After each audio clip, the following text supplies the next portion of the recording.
Online class में सभी बच्चों का बहुत बहुत स्वागत है और सभी बच्चों को गुड मॉर्निंग। बच्चों, आज हम मध्यकालीन भारत के इतिहास में क्रांति पढ़ेंगे और वो खिलजी क्रांति होगी। वो कौन सी क्रांति होगी? वो खिलजी क्रांति की बात हम करने जा रहे हैं। हमारा टॉपिक चलेगा आज खिलजी क्रांति क्या है, और इसके साथ साथ अलाउद्दीन खिलजी का मध्यकालीन भारत के इतिहास में क्या योगदान रहता है। अलाउद्दीन खिलजी की बाजार व्यवस्था जो इम्पोर्टेंट मानी जाती है विभिन्न प्रतियोगिता परीक्षाओं में और आपकी यूजी क्लासेस में, ये अलाउद्दीन खिलजी का टॉपिक वेरी इम्पोर्टेंट माना जाता है। बच्चों, यहाँ हम बात कर रहे हैं खिलजी क्रांति क्या है। तो देखिए, सबसे पहले खिलजी क्रांति क्या होती है। इससे पहले दास वंश होता है और दास वंश की समाप्ति के बाद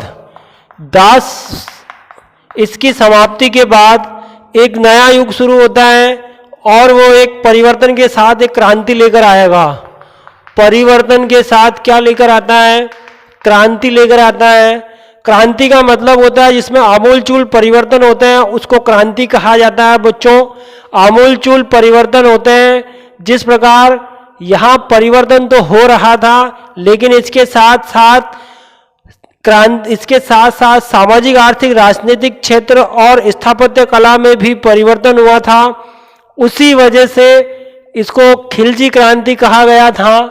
दास वंश की समाप्ति, दास वंश के पहले और दास वंश के समय तक जो स्थापत्य कला क्षेत्र में, राजनीतिक क्षेत्र में, सामाजिक क्षेत्र में, आर्थिक क्षेत्र में, भवन निर्माण कला क्षेत्र में, सांस्कृतिक क्षेत्र में ऐसा कोई परिवर्तन नहीं हो रहा था। और परिवर्तन के साथ साथ ये सब चीज़ें अब आगे होने लगी थी, इसलिए इसको क्रांति नाम दिया था और ये खिलजी क्रांति कहलाता है। तो यहाँ के जो सल्तनत के सुल्तान जो होते थे वो खलज प्रदेश के रहने वाले थे। तथ्य नंबर 2, खलज प्रदेश के रहने वाले थे, इसी वजह से इनको खिलजी कहा गया था। और खिलजी वंश का पहला शासक जलालुद्दीन खिलजी था। जलालुद्दीन खिलजी। तीसरा तथ्य, जलालुद्दीन खिलजी बच्चों 1290 में ये सिंहासन पर आसीन होते हैं और 1296 ईस्वी तक इनका शासनकाल रहता है। 1290 से 1296 इनका शासनकाल रहेगा। यहाँ जलालुद्दीन खिलजी एक व्योवृद्ध सुल्तान होते हैं, व्योवृद्ध सुल्तान होते हैं। यहाँ जलालुद्दीन तथ्य नंबर 4 हुआ। तथ्य नंबर 5, जलालुद्दीन खिलजी के समय एक सिद्दी मोला का विद्रोह होता है। सिद्दी मोला ये इनके राज्य में होते हैं और ये एक षड्यंत्र करते हैं। ये खुद एक खिलजी वंश के और यहाँ दिल्ली के सुल्तान बनना चाहते थे। सिद्दी मोला का के षड्यंत्र का जब पता चल जाता है और पता चलता है, तब बच्चों जलालुद्दीन इनके षड्यंत्र को विफल कर देते हैं। और विफल करने के बाद देखिए यहाँ तथ्य नंबर 6, 1290 से 91 जलालुद्दीन खिलजी का रणथंबोर पर हमला होता है। और इस समय रणथंबोर के राजा हमीर देव होते हैं। हमीर देव ये एक राजपूत शासक होते हैं और रणथंबोर का किला राजस्थान के सवाई माधोपुर जिले में होता है। और इस समय यहाँ के राजपूत शासक हमीर देव होते हैं।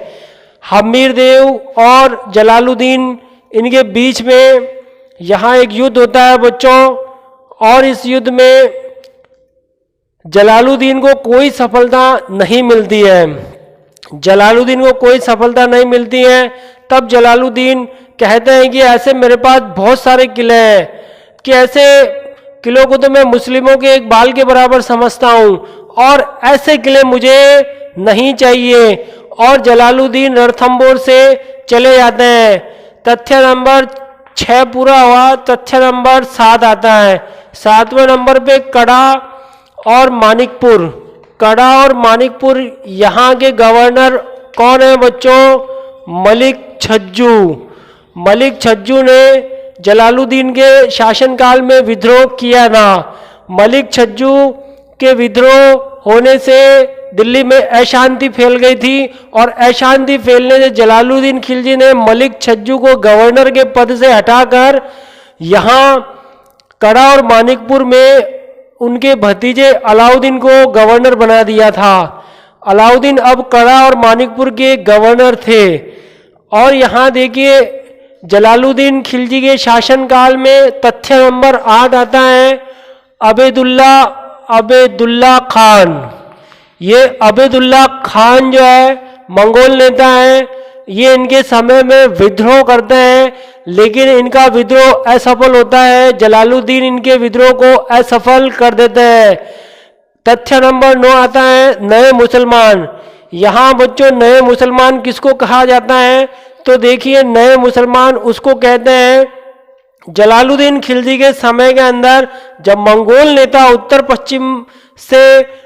पश्चिम से दिल्ली पर हमला करते थे।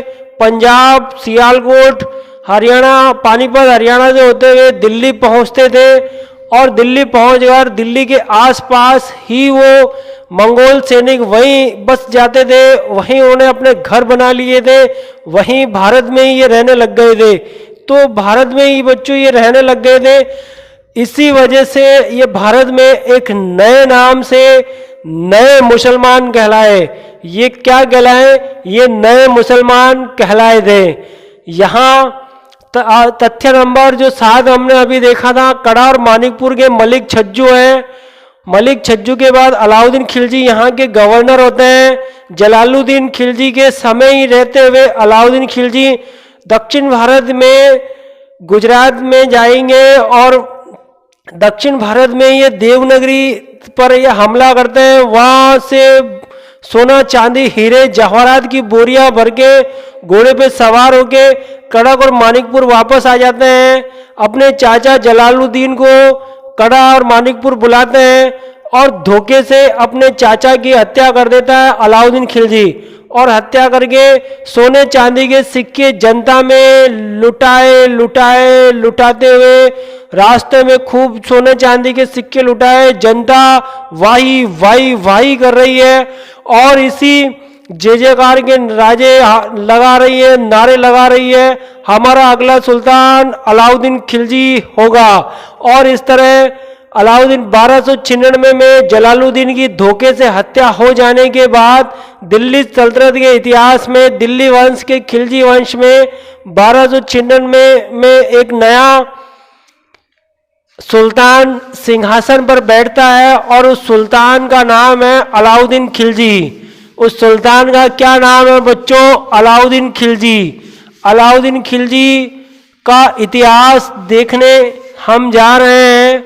Alauddin Khilji is very important all competition exam के लिए, यूजी क्लासेस के लिए, अन्य अदर। आगे देखिए बच्चों, यहां अलाउद्दीन खिलजी, ये अलाउद्दीन खिलजी का इतिहास सबसे पहले हम ये देखेंगे। अलाउद्दीन खिलजी के दरबार में अमीर खुसरो एक इतिहासकार अमीर खुसरो रहते थे। अमीर खुसरो की किताब का नाम है खजाइन-उल-फुतूह। इस किताब में उनके सारे अलाउद्दीन खिलजी के विजय अभियानों की चर्चा की गई है। विजय अभियानों की चर्चा मिलती है खजाइन-उल-फुतूह में। यहाँ फुतू का मतलब होता है फतेह करना। अलाउद्दीन खिलजी ने कहाँ कहाँ फतेह किया था। दूसरे नंबर पे आती है अलाउद्दीन खिलजी के विजयों का इतिहास। इनके दरबार में एक इतिहासकार, फारसी इतिहासकार जाउद्दीन बरनी रहते थे। जाउद्दीन बरनी ने एक ग्रंथ लिखा था। उस ग्रंथ का नाम तारीखे फिरोज शाही होता है। तारीखे फिरोज शाही में अलाउद्दीन खिलजी की विजयों का बखान किया गया है। तथ्य नंबर 3, तथ्य नंबर 3 में बरनी कहते हैं कि अलाउद्दीन खिलजी ने प्रारंभ में जो विजय की थी बच्चों, उन प्रारंभ में जो विजयों से वो इतना सफल हुआ कि उसने सिकंदर सानी की उपाधि धारण की थी। उसने एक उपाधि धारण कर ली थी और वो उपाधि कौन सी कहलाई? सिकंदर सानी की मैं जो है पूरे विश्व के इतिहास में दूसरा सिकंदर बनूंगा। वो कहते हैं कि मैं दूसरा सिकंदर हूँ। एक सिकंदर खाली याद आया था और खाली याद ही चला गया था। जब सिकंदर ने एक बार कहा था बच्चों, सिकंदर महान ने एक बार कहा था कि जब मेरी मौत हो जाए तो मेरे हाथों को बिल्कुल जो है नीचे की तरफ रहने चाहिए, लटकते ही रहने चाहिए, ताकि दुनिया को ये पता लगे कि मेरे हाथ जो है वो खाली हाथ था और मैं खाली हाथ ही आया था दुनिया में और खाली हाथ ही मैं दुनिया से जा रहा हूँ। ये वो खुद अपने स्वयं सिकंदर ने ये कहा था बच्चों। और यहाँ अलाउद्दीन खिलजी भी सिकंदर की तरह पूरे विश्व पर अपना वर्चस्व स्थापित करना चाहते थे, अपना साम्राज्य स्थापित करना चाहते हैं। यहाँ ये चाहते हैं, अब ये इन्होंने सिकंदर सानी की उपाधि धारण की है सिकंदर महान ने, और महान ने की थी। और तथ्य नंबर 4 पे देखिए, अल्लाह उल मुल्क, ये इनके दरबार में अलाउद्दीन खिलजी के एडवाइजर होते हैं और ये कहते हैं अलाउद्दीन खिलजी को कि पहले तुम ऐसा करो, पहले भारत के सारे प्रांतों को जीतो, उसके बाद ही तुम विश्व विजय करने की नीति या योजना बनाओगे। और इनकी बात को अलाउद्दीन खिलजी मान लेते हैं और वो कहते हैं कि पहले मुझे भारत के साम्राज्यों को जीतना है और उसके बाद मैं विश्व की बाद में बात सोचूंगा। और इस तरह अलाउद्दीन खिलजी ने भारत को 2 भागों में देखा उसने। तथ्य नंबर 5 आता है, पहला उत्तर भारत की विजयों का अभियान और दूसरा दक्षिण भारत की विजयों का अभियान। उत्तर भारत की विजयों का अभियान कि पहले मैं उत्तर भारत के प्रांतों को जीत लूंगा और उसके बाद मैं दक्षिण भारत के प्रांतों को जीत लूंगा। अब हम तथ्य नंबर 6 पर चलते हैं बच्चों। तथ्य नंबर 6 पर यहाँ हम अलाउद्दीन खिलजी के विजय अभियानों को देखा जा रहा है। अलाउद्दीन खिलजी की बाजार नीति जो भारत के इतिहास में फेमस मानी जाती है।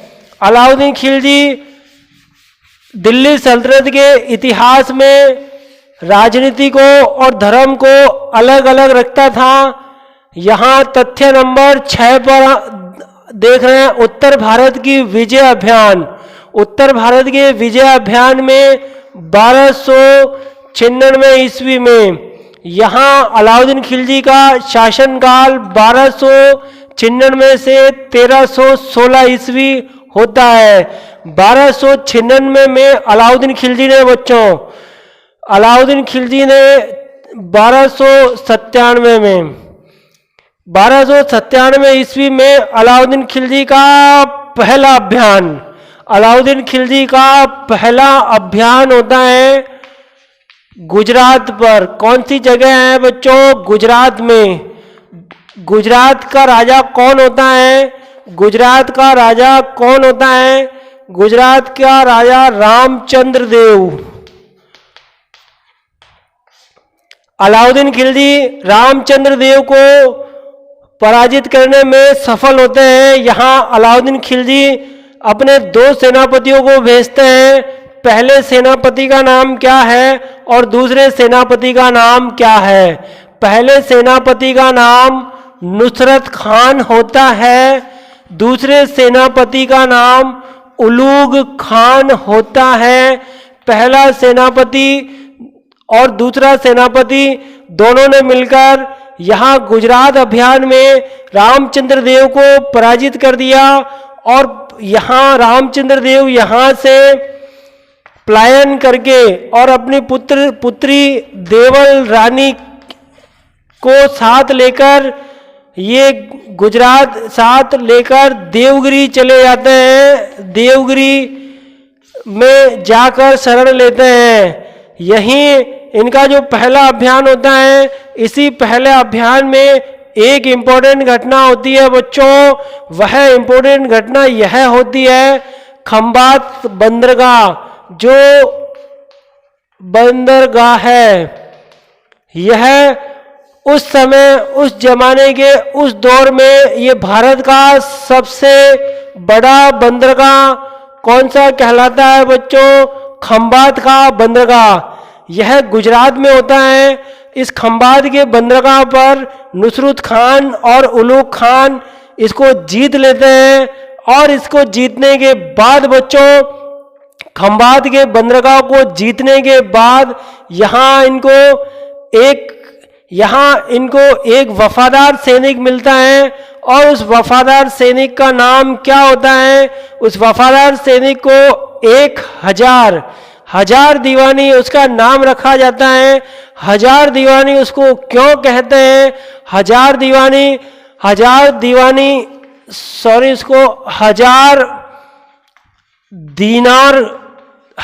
दिनार।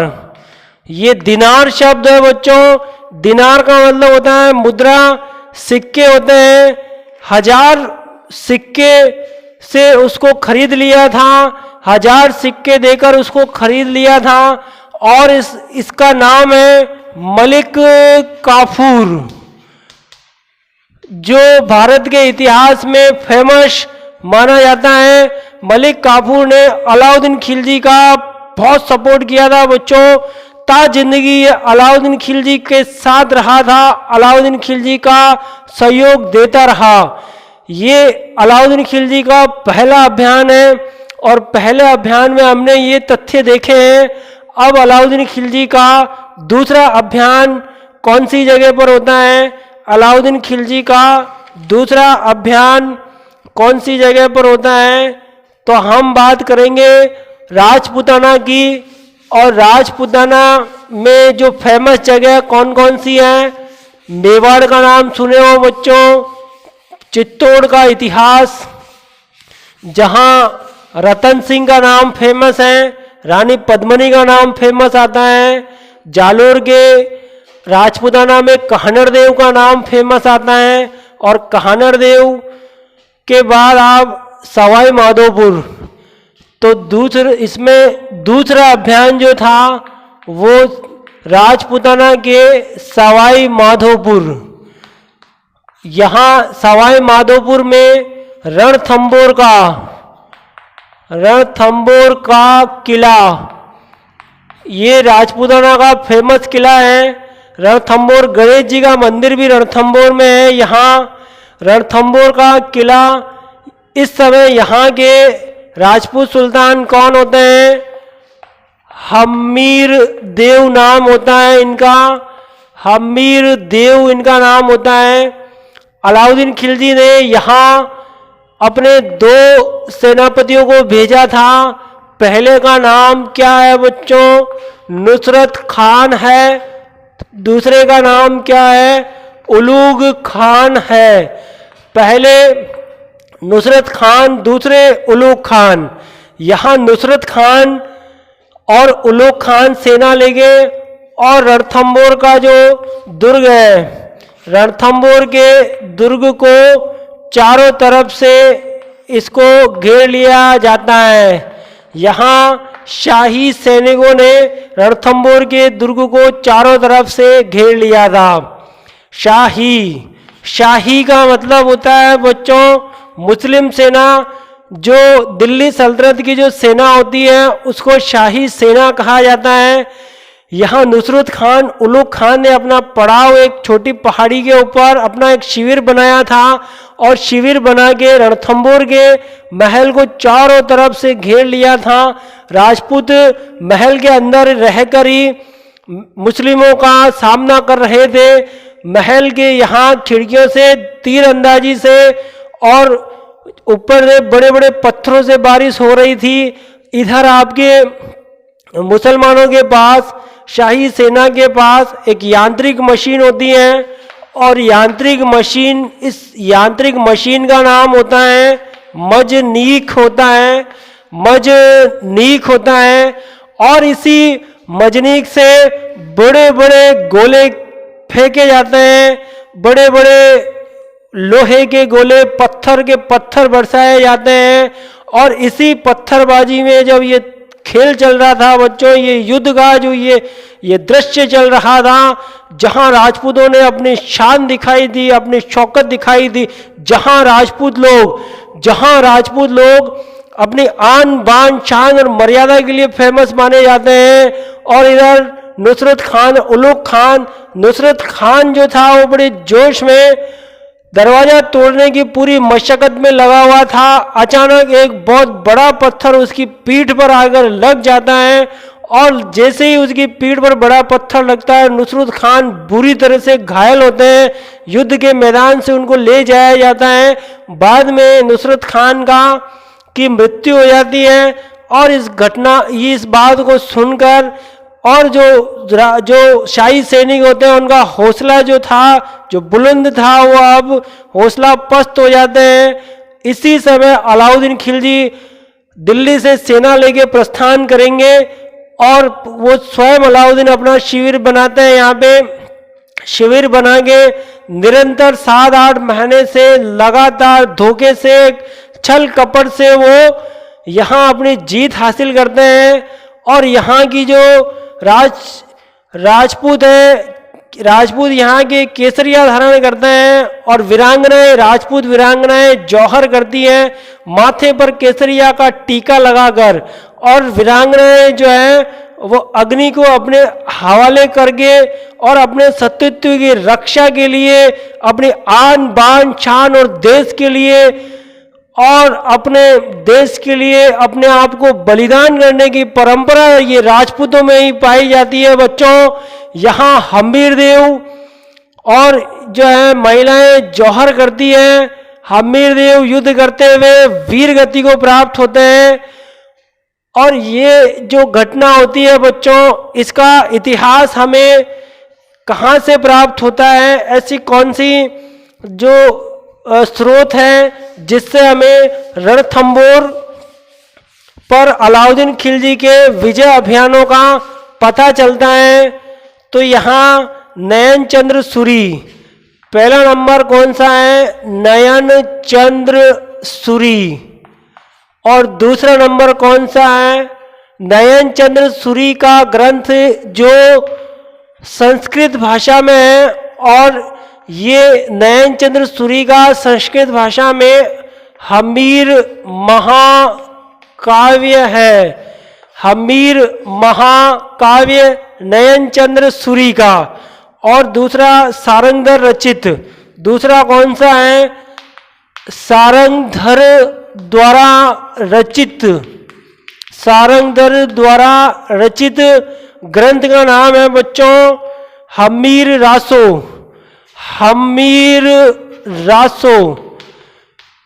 इन दोनों ग्रंथों से अलाउद्दीन खिलजी का रणथंबोर पर हमले का और वहाँ जो दृश्य थे उन सब का विजय अभियान हमें प्राप्त होता है। चंद्रसूरी का संस्कृत में हम्मीर महाकाव्य है और सारंगधर के द्वारा रचित हम्मीर रासो है। हम्मीर रासो है। 1301 में ये विजय हासिल की जाती है और ये राजस्थान का पहला जौहर कहलाता है। ये राजस्थान का कौन सा पहला जौहर कहलाता है बच्चों। तो आज हमने खिलजी क्रांति की बात की थी और खिलजी क्रांति कैसे होती है, इससे पहले दास वंश होता है। इन सभी चीज़ों को हमने बड़े ध्यान से देख लिया है और आज हमारे लिए बस इतना ही। और नेक्स्ट वीडियो के लिए हम आपसे मिलते हैं। आज के लिए इतना ही बच्चों। Thank you very much. Okay सभी को। ओके।